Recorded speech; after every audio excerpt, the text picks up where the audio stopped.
Hello po sa inyong lahat and welcome back po for another video. So for this video, ang pag-uusapan po natin is adding mixed numbers. So for our first example, we have 3 and 4/5 plus 4 and 2/3. So sa pag-add po ng mixed number, ang kailangan nyo lang muna is i-rewrite yung ating given, i-separate po natin yung whole number at saka si fraction. So 4 plus 2/3. Okay, so pagkatapos po nun ay i-add po natin una yung ating whole number, si 3 at saka 4.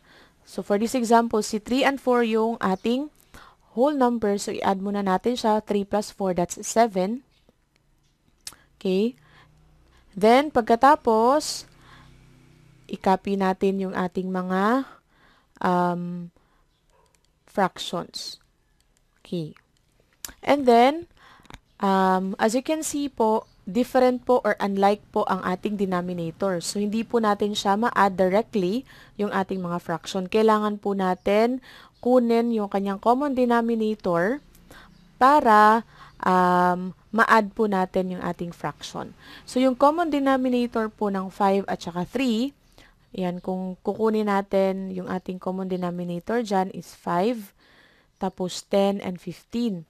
Si 3 naman, yung common niya is yung kanyang LCM is 3, tapos 6, 9, 12, and 15. So, makikita po natin dito, yung common po nila is 15. Di po ba? Okay. So, i-rewrite lang po natin yung ating answer kanina, 7. Tapos, yung kanya ng common denominator, which is 5 at saka 3 is 15. So, 15 po yan, divide 5, that's 3. So, i-multiply lang po natin si 3. Yan siya. So, ito po yung ginawa natin kanina, or yung una palang video natin, the previous video po natin. So, if hindi nyo pa po yung nakita, you can also watch that one, how to add 3 fractions with unlike denominators. Tapos, 15 divided by 3, that's 5. So, multiply lang natin both numerator and denominator, si 5. Pagkatapos, i-multiply natin 4 times 3, that's 12. At saka 5 times 3, that's 15. So, meron na tayong 15 dito. 2 times 5, that's 10. Okay, tapos 3 times 5, that's 15.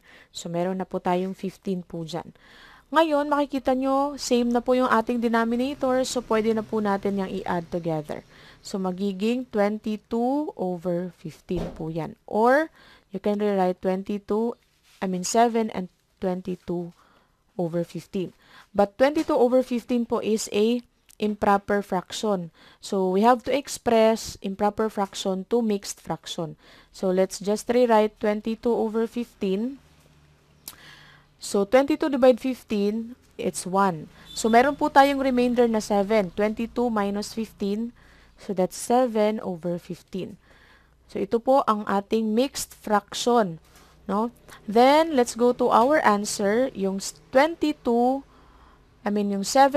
and 22 over 15, we can rewrite that one or express as 1 plus 7 over 15. Take note po, yung ating 1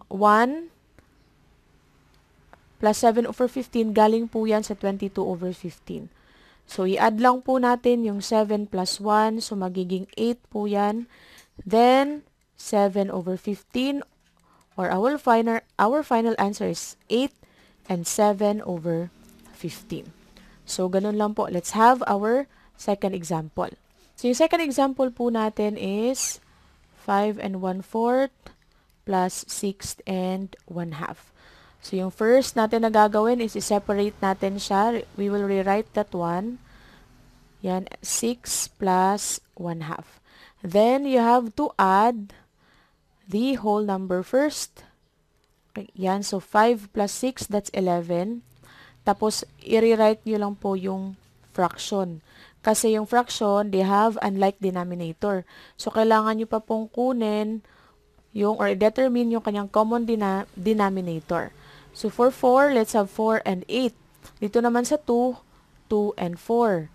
So, ang common po niya na dito, common denominator natin is 4. So, kung hindi nyo po na kita yung previous video ko, we talked about how to get the common denominator by finding the least common multiple. So, 4 na po yan. So, i-rewrite lang po natin to. That's 11. Pagkatapos, di ba yung common denominator niya is 4 na. So, 4 yan. Tapos, yung isa, 4 din. Okay. So, 4 divided by 4, it's 1. So, let's multiply both numerator and denominator by 1. 4 divided by 2, so 2 po. So, multiply natin siya both numerator and denominator by 2. Pagkatapos, let's multiply 1 times 1. That's 1. 4 times 1, that's 4. 1 times 2, 2 po yan. So, ilagay natin dyan. And 2 times 2 is already 4.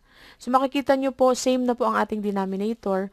So, pwede na po natin yan i-add together yung ating mga fraction, which is 1 plus 2. So, that's 3 over 4. So, ang answer po natin ngayon is 11 and 3/4. So, makikita nyo yung 3/4 po is already a proper fraction. So, there's no need for you to express this one to mixed fraction. Kasi proper fraction na po yan. And now, ito na po yung ating final answer. So, ganun lang po mag-add ng mga mixed numbers. So, baka po gusto nyo pong matry, no? Mag-add ng mixed fraction. So, pwede nyo po itong itry sa inyo. Ito. Ang final answer po nito is 8 and 13 over 20. So, this is po the final answer sa given na to. So, you can practice this one and try to arrive with this answer. So, I think hanggang dito lang po ang ating video. Sana po ay meron kayong natutunan and see you po on my next video.